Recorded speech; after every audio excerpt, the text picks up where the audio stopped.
I'm happy to invite you to listen to the conversation between Andrea and Aku today, who will shed some light on the industry trends, because every day, we read the headlines about AI affecting the legal industry, about AI shrinking the legal services market and how it affects law firms.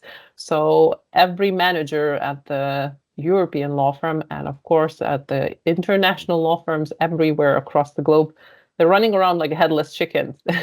What to do, where to start, what new tool to acquire, for which tool to wait in line for the piloting. So there's a lot of buzz on the World Wide Web, but what type of buzz have you noticed? And Andrea, you're advising major European law firms on innovation and management changes, right? What have you noticed amongst the European law firms? First of all, thank you very much, Karolina, for the invitation to participate in this podcast talk. It's a great honor to have the conversation together with Aku, such a kind of guru on the legal field in all things law firm management, including AI, data, and business processes. I am seeing many different approaches from law firms. So some of the law firms are experimenting with AI tools because of fear of missing out. So because of those well-known FOMO effect. But I also see genuine interest, curiosity, positive curiosity a lot. And also, of course, there are many law firms who have started several years ago with other type of digital transformation projects, document automation, process automation. So for them, it's a natural next step. Some of them might have experience with kind of previous generation of AI tools. And you are right that several law firms are a little bit like where to start, but I also see very, very, funded strategic approaches as well. This is how I would summarize. Mm-hmm. Aku, you talk with your fellow partners from across the globe. No. What are they faring, or what are they enjoying with AI? No, I guess especially this year, 𝗙𝗲𝗀𝗀 has been a big trend. Law firms getting access to it, and then many, when they have had it, they are now figuring out what to do with it, and finding these practice cases, use cases of it. And the other one, obviously, is Microsoft Copilot, and also we have it in our firm, and our lawyers are constantly finding new features from the Copilot, which they find useful, whether it is recording meetings like what we are having today and having a summary of the meetings made by Copilot or what else. And it's very exciting now to see lawyers learning new things for a long time when it comes to technology. Yeah, I don't know, Aku, whether you also have the feeling that this is like a different type of curiosity. I think this is a trend which makes partners call the innovation departments or the IT departments. I want, you name it, 𝗙𝗲𝗀𝗀. I would like to use this tool or that tool, or why don't we have AI? Let's have AI. So, in connection with previous digital or legal tech tools, sometimes it has been a hard job to achieve adoption. And I think this time, in connection with generative AI tools, and particularly those which have such a strong brand, like the ones you mentioned, it seems to be different. At least the starting point, at least the first interaction with the tools. Yeah, because they are easy to use, and that has been the challenge for us lawyers, that we don't have time to learn difficult technological tools, but we just go into I was actually just 2 weeks ago, I was preparing claim documentation using ChatGPT, and it was pretty interesting in the sense because I knew that the document will become public once it is submitted to the court. So why not? So there was no hesitation on using ChatGPT on it because of any confidentiality reasons. And just the simplicity of it, having the chat and letting it evolve, getting better and better document out of it, and even translating it to so, let's say, rare language than Latvian is. And then sending it to for our Latvian colleague for reviewing. It was actually a very interesting experience for me that it became so easy. What was the feedback? Would the Latvian colleagues submit your ChatGPT version for court? They did prepare some changes to it, but I think the overall it was surprisingly well done translation as such. Let me ask, like, where's the pressure coming from? Is it the curiosity? Is it the market, other law firms doing that? Or is there also client pressure? Do clients expect modern law firms use modern tools, or are they more pressuring you, pushing you to maybe review the pricing and save more on the services? I'm just assuming, you know better. Like, where's the pressure coming from? Why all of a sudden everyone is using AI tools? I don't think it is a pressure yet. Certainly, many clients talk about that they expect that law firms use or are going to use AI, and certainly they would like to have transparency about it. They would like to have transparency about where their data is in such a case, and also, of course, they are talking about pricing, but I wouldn't call it a real pressure yet, at least in continental Europe or continental European markets.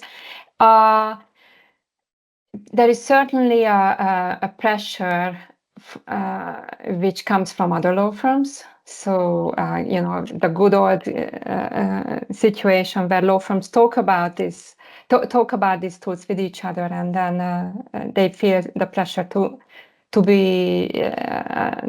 have to catch up.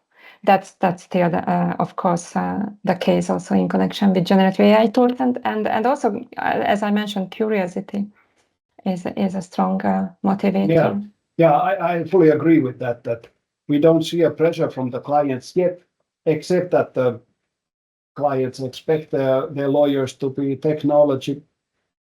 advanced in technology. So whatever it means, clients have not been so specific about it, but obviously the pressure comes when the clients themselves, they start to use ChatGPT or Copilot and try to replace the lawyers using that. Try to replace the lawyers through that, and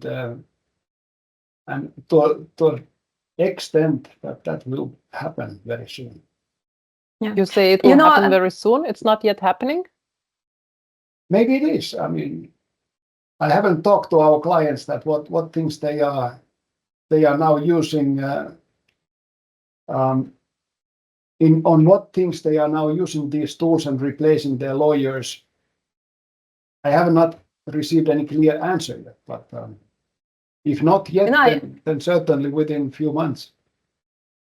Yes, and cases that I hear actually are like step-by-step replacement. If I may use this word, like for example, a client would prepare a first draft with the help of the tools, and then send it to the lawyers for review or verification, or like issuing a legal opinion on it, or an opinion on it. And also I see clients starting to use it for their own internal legal processes, where at the moment they wouldn't have an external legal advisor. Now the question is, if in-house teams become more efficient themselves, whether they will start doing more and more of those legal tasks that currently they are outsourcing because of capacity reasons to external law firms.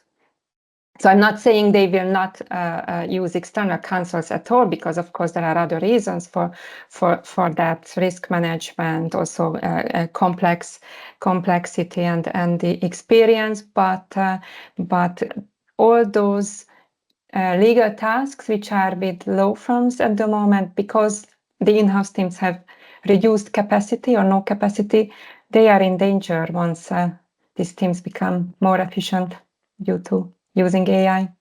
Yeah, I agree. We touched upon the area of legal advice creation, but have you noticed fellow law firm managers applying and testing, piloting AI tools that relates to law firm process management? Let's step aside from the legal advice creation. What have you noticed in this field? Definitely, I've seen law firms who actually started with business processes. Some of these law firms say, and I wouldn't say that it's a wrong approach actually. Some of the law firms say generative AI is not there yet to be able to fully leverage it in legal processes, or there is a very clear limitation. So why don't we start using it for business processes? And I see business intelligence projects, or also I see law firms using it for marketing and business development processes. I think it also depends on whether you have the data, whether you have business data, whether you have good business processes, whether you have talent who would drive such projects. But as I mentioned, I see law firms doing only business process projects, like generative AI projects, and I see also others who do both business processes and also legal processes. Well, one thing on this process is document automation is also one interesting process. We started doing it very actively about 5-6 years ago, allocating a lot of resources into document automation, and have already, as we are measuring how much we are using automated documents, we are saving about 4,000 or 5,000 hours a year, last year and this year more. And I feel that this document automation is very interesting step towards using AI on top of having an automated document package. And then when putting that into an AI tool and helping you to make the first draft or second draft, it provides you with much more structured starting point. So instead of letting the AI to look all your million documents, it would only look at the automated document, which is up to date, and then the outcome would be much more consistent and in line what you would want to see as a first draft. But when we come to this operational data, as you, Andrea, mentioned, I think most law firms, they struggle in not recording operational data into the systems. When it comes to business development meetings or leads, or what do we learn about the client organization, or debriefings after the case is done, what were the lessons learned, what can we do better next time. Very seldom this data is recorded to the system. And that's also what I'm seeing in the market, really, are these sophisticated tools to deal with the operational data, because law firms don't really have it. They have legal data. Everyone has million documents in their system, so that is where these sophisticated tools are now primarily heading it. Yeah, that's why I think that what approach a law firm follows depends a lot on what data they have in a good order. Whether they have the business data or not, whether they have good legal databases. You know, if you don't have a document management system where your legal documents are stored, but everybody stores the documents on their, I don't know, desktop, to mention an extreme way, then you can't utilize legal data. So those law firms who have good business databases, and I agree with you, Aku, that there are not many law firms who have invested enough time in the last couple of years to get their business databases in good shape. Mm-hmm. Financial databases tend to be okay, but client-related databases, client relationship information it's something which is much more like a Neglected. difficult. Exactly. And there are kind of natural reasons to it, that lawyers inherently, they don't have a motivation to disclose all the client data into the system for everybody to see. That's their personal business secrets to an extent. And many systems what law firms are using today, those are multiple systems. So they don't have a holistic platform and which would be data entry point for all operational data, including time cards and client data. But one needs to go from the, let's say, case management tool to a CRM platform, and sometimes even enter the data twice. And lawyers are not going to do it. Partners hate entering twice anything. Yes. Exactly. This is also something that I see, you know, when speaking with Crespect customers and like what they experience, and it's the duality of copied and pasted and outdated information. This is where it gets frustrated, and like, how can you? They can only dream of utilizing AI when the data is so unstructured and scattered and not accurate. So this is I see this as a main pitfall of potential that they will not be able to unlock unless the data is centralized, right? Yes, and also in connection with every single technology solution, a big requirement is that it has to be user-friendly, you know, with a good user interface, with a clear structure, so to say.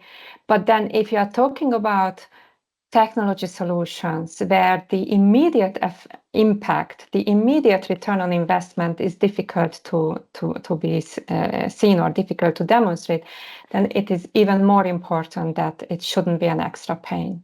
Because if I have a current problem in connection with a legal process, which is part of my core activity, let's say I want to create a chart of a group structure, and there is a tool which I can use that solves an immediate pain for me. So maybe I'm a bit more open to use a tool which is maybe difficult to use. But if I should fill a database for the purposes of having a track record, having transparency about the client relationship information or other type of business information, and I don't have an immediate pain in connection with this, I don't have an immediate gain, but it's a strategic task, then it's really important that I have a tool which is as easy and as straightforward as possible.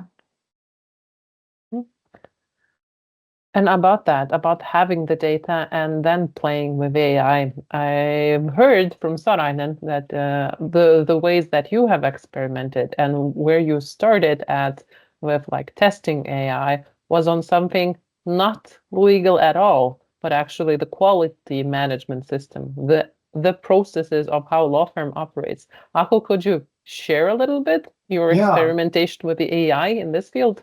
Yeah, I'm very happy about this. Thanks for asking. So at Sorainen already we will now next year be 30 years. So 24 years ago, we already had the 3 offices in the 3 Baltic states. But being a young startup company without having any legacy culture or any processes documented, it was clearly visible that it will be a challenge to hold these three offices together, because the Estonian way, the Latvian, the Lithuanian way of doing things. So we started to drift apart, although we were one integrated firm. So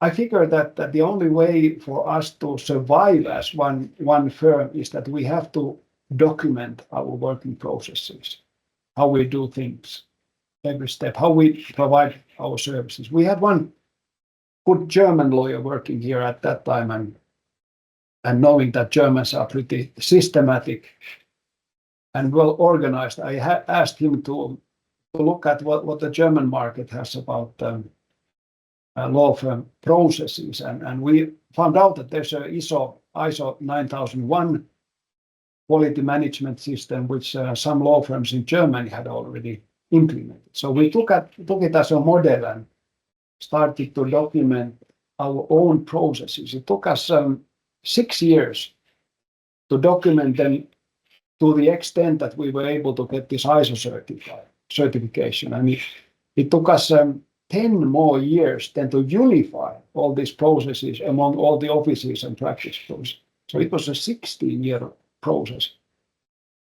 And now constantly today, everything is evolving. We have a team ensuring that all the documented processes actually match how we are doing and working in practice. But because this is structured data, everything is in one place. If you would print out the manual, maybe it would be 600 pages. So it's quite massive manual how we work at Sorainen. But because it's structured data, it was very easy to build an AI tool on top of it, so that now we can chat with our own internal processes. So how should I open a new client case? Or what should I do if I find in the middle of the case that I may have a conflict of interest? Or how should I prepare for a difficult client meeting? Or can I travel in a business class to a conference? Should I record the time? What should I do if I think I'm going to miss the deadline tomorrow? Or can I exceed the budget by 3% without informing the client? So all of these data, you can all of a sudden, you don't need to search for it. You just chat with your system, and it doesn't hallucinate because it's structured data. It's only one source for this data. It doesn't go anywhere else but into our own system.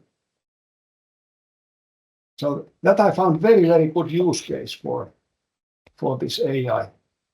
And it also shows to me that when you have structured data, then this AI is the gain is immediate. And the kind of a wrong advice, hallucination risk is very limited. And the problem what we law firms have, that we let these AI tools free to our unstructured, huge databases, which include updated and outdated data, and then we expect some reasonable result, and often it doesn't come. If you could advise a law firm management team who is being pulled and pushed to different directions, let's try this tool. I want to play with that tool. Can we apply some sort of chatbot on this workflow? Where, like, how to prioritize, where to start, how to select the tools, to roll it out for everyone, to pilot, like, where, how, when, like all of the questions that are now at the management board committees of every law firm. You know, I think I would answer your question with a typical lawyer's answer. It depends. I don't think there is a one size fits all strategy, but I would ask back, like, what databases do you have and how good your data is? What talent you have that who can be involved in such a trial or experimentation project? How is your risk appetite, risk management? How much you can control a little bit the training and experimentation project? So what's your culture in connection with such projects, because I'm seeing very different approaches, or not all, but all types could be successful. I've seen for example, a Dutch law firms, 4 or 5 partners, small tax practice. They have hired like a student with skills, and they have built their own tools for their own tax-related use cases. But of course, I'm seeing law firms experimenting, for example, with 𝗙𝗲𝗀𝗃 or 𝗙𝗂𝗃 or Copilot or other tools. And in connection with the experimentation, I think it's important that you plan it and you manage those trial processes. Otherwise, it might backfire, and you might have a kind of strange result at the end of your project. So it's a broad variety where to start, but it's good to start with a off-the-shelf tool and have an experimentation project. I think it's absolutely okay to say, and I hear that from many law firms, we would like to test it, and we would like to see it, and we would like to learn how it works. What do you think, 𝗏𝗀𝗃? What do you see? As long as there's enthusiastic people to try out, then I think they should be given resources to try out and learn and find the use cases, find the successes. And those successes are then much easier to sell to the otherwise very skeptical partners. It is very difficult to change the working habits of partners unless they see that there is a success in doing things different. It's like the old saying of some law firm consultants I heard some time ago, that it's very difficult to convince millionaires that their business model is wrong. Yeah, I think it's also important in connection with such a testing or experimentation project is that you have a really good, thorough training, and you manage expectations, because there is so much noise about this technology, as you mentioned, Karolina, in your introduction. And then if you don't have those basics at the beginning of your experimentation, training about the technology and its limitations, managing the expectations, what it can do as of today and what is not there yet, then it might be that you get the wrong results or kind of untrue results. Mm-hmm. I've read one of the research that the main source of where lawyers learn about new tools is from peers, from communicating with peers, from attending the conferences. But then the largest obstacle is not having time to communicate with the peers, to test the new products, to get educated in the field. So what would you advise for a law firm? And 𝗏𝗀𝗃, maybe you have in the list of KPIs for these enthusiastic lawyers. Are they rewarded? Do they have time to learn, to pilot, and to try these new technology tools? Is this a strategic priority of your firm? While we have you in this conversation, educate us. Yeah, that's a good question. I think all in all, law firms, sometimes we struggle with having a very kind of narrow focus on the business, so that how we measure business is typically based on, let's say, revenue and billed hours, maybe business generation. Maybe these are the 3 most typical KPIs, how we assess whether a partner is successful or not successful. And when you look at billed hours, then inherently that doesn't encourage innovation and doing things more fast and efficiently. So these KPIs, what we typically look at in law firms, they are not really promoting innovation. They are rather holding us back. At Sorainen, we have been already now 15 years. We've been conducting a very holistic appraisal how partners are performing. And this holistic approach includes also how they manage knowledge, how they manage data. Do they share know-how and knowledge? And we look at it. We look at the data from the system, how they use knowledge, how they use data. Are they opening templates? Are they using automated documents? Are they creating new of those? Are they doing debriefings? So we look at this data. And just by looking at it, it helps to increase the attention to it. It helps to increase it being more in a focus. And I see that during these 15 years, it has helped us to build a culture which is much more data-centric than many other law firms I'm talking to. Mm-hmm. Andrea, could you advise how to prioritize this innovation, how to appreciate the enthusiasts piloting the AI tools and other legal tech tools? Sometimes I say to law firms or also other legal teams, you get what you pay for. So it's really important to look at the incentive system, the performance management system, so that there are no obstacles. But at the end of the day, if you clear those barriers, at the end of the day, the most important point is leadership, to inspire people to experiment, to show them a vision that it's part of a long-term strategy, it's part of a long-term transformation. They are making an impact, they are part of something bigger than that project. Of course, I fully agree with Aku that the business model of law firms is challenging for any type of long-term strategy, long-term transformation, and particularly the billable hour-based and the revenue-based performance management system doesn't really help to increase efficiency.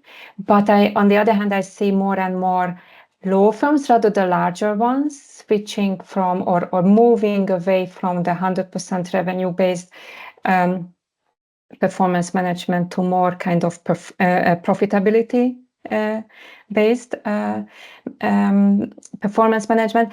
And also I think, if nothing else, the client requests are the ones which can then again help in the transformation. My favorite example is actually from document automation. Aku, you mentioned document automation. I fully agree with you that clients don't ask you to automate documents. They just tell you, how is it possible that it takes you 4 days to prepare the first draft and the other law firm can deliver it in 4 hours? You know, and that's like that's the argument to then talk about document automation.